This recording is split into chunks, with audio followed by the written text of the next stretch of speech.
नमः शिवाय।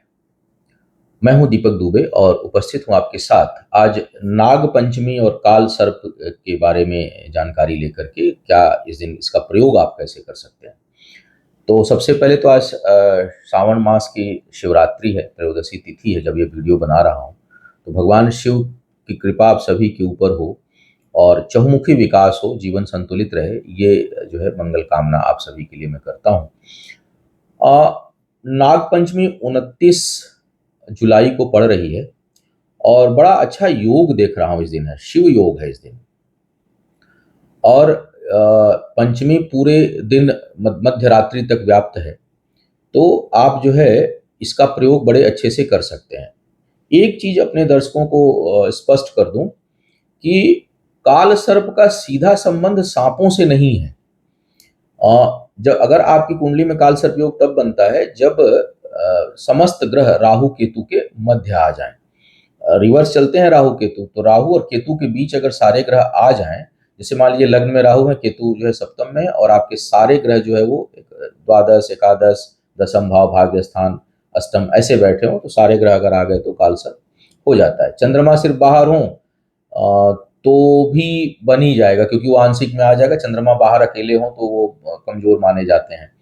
तो अगर शुभ ग्रह की दृष्टि ना हो तो बड़े किंतु परंतु है, लेकिन काल सर्प योग अगर बन रहा है तो ठीक नहीं है। और अगर चंद्रमा और सूर्य भी उस समय है आपकी कुंडली में, फिर तो योग ठीक नहीं है। अब कई लोग कहते हैं काल सर्प दोष का तो कहीं चर्चा ही नहीं है। तो समय के साथ चीजें बदलती हैं, इसका सीधा संबंध सांपों से नहीं है। काल माने समय है, आप उसके शाब्दिक चीजों पे ना जा करके उसके जो है अर्थ और उसके भाव में जाएं।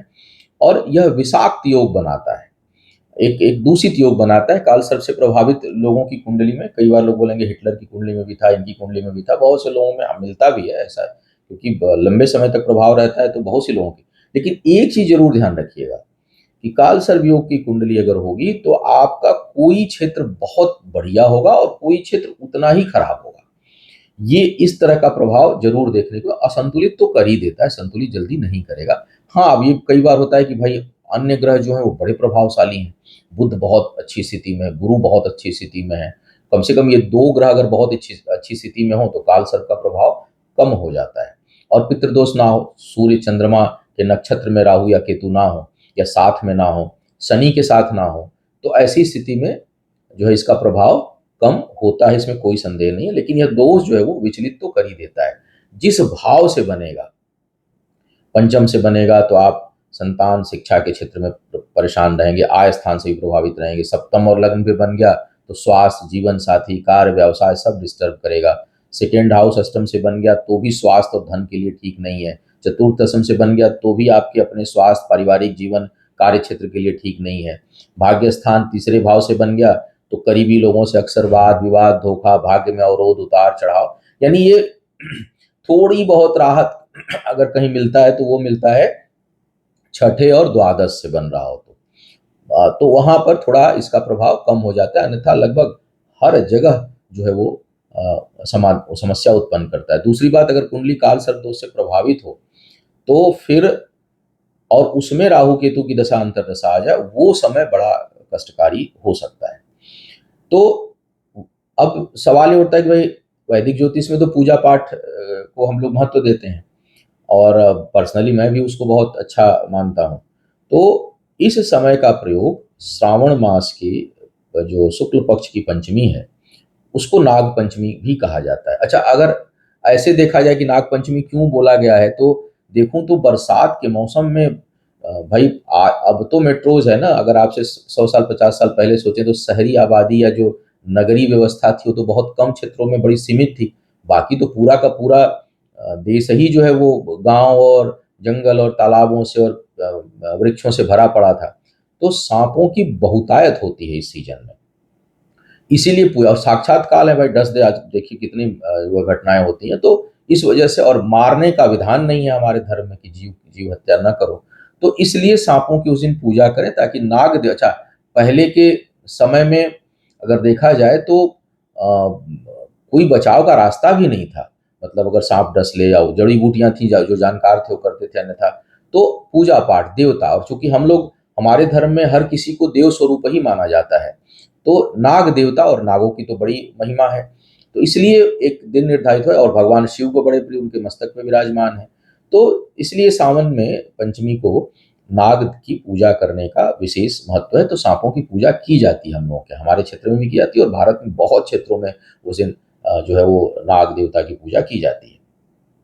अब अगर आपकी कुंडली में काल सर्प दोष हो, विषाक्त दोष हो, तो उसके लिए किसी भी महीने की पंचमी, दशमी, पूर्णिमा, अमावस्या ये सब तिथियां जो हैं वो मान्य है पूजा करने के लिए। लेकिन अब सावन का महीना चल रहा है, भगवान शिव का पवित्र माह चल रहा है, ऐसे में जो है वो पंचमी आ रही है शुक्ल पक्ष की और नाग पंचमी, तो उस दिन इसका महत्व तो बहुत बढ़ जाता है। तो जो जिन लोगों की कुंडली में भी काल सर्प दोष हो, राहु केतु के मध्य आपके ग्रह आ रहे हो या उनकी दशा अंतर्दशा चल रही हो, तो ऐसे में इसकी शांति पूजा आप करा सकते हैं। जो लोग हमारे यहाँ से कराना चाहते हैं, 29 को है तो 27 तारीख तक आप मैक्सिमम बुकिंग करा सकते हैं। 27 तक, क्योंकि 8 दिन लग जाता है सब व्यवस्था करने में, तो 27 जुलाई तक अगर आप अब, और हाँ, हमारे यहाँ थोड़ी सी बस एक बात ये रहती है कि भाई जो हमारे एग्जिस्टिंग क्लाइंट हैं, जिन्होंने पहले परामर्श लिया हो, पूजा पाठ कभी कराया हो, तो उन्हीं की पूजा हमारे यहाँ स्वीकार की जाती है। या उससे पहले आप परामर्श ले लीजिए, 27 से पहले एक बार दिखा लीजिए, क्योंकि एकदम से रैंडम पूजा जो है वो सीधे बुकिंग नहीं होती है। तो 27 जुलाई तक आप काल सर्प दोष शांति के लिए पूजा करा सकते हैं।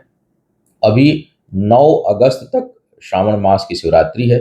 रुद्राभिषेक या भगवान शिव से संबंधित कोई भी पूजा अनुष्ठान आप कराना चाहते हैं, चंद्रमा से संबंधित कोई पूजा अनुष्ठान कराना चाहते हैं, तो उसकी बुकिंग भी साइट पर चल रही है। सोमवार मेरे ख्याल से ऑक्युपाइड हो गए, तो सोमवार अब नहीं मिलेगा, लेकिन बाकी जो है दिन अभी उपलब्ध है, तो जो लोग अभी तक नहीं कराएं इस समय का लाभ ले सकते हैं।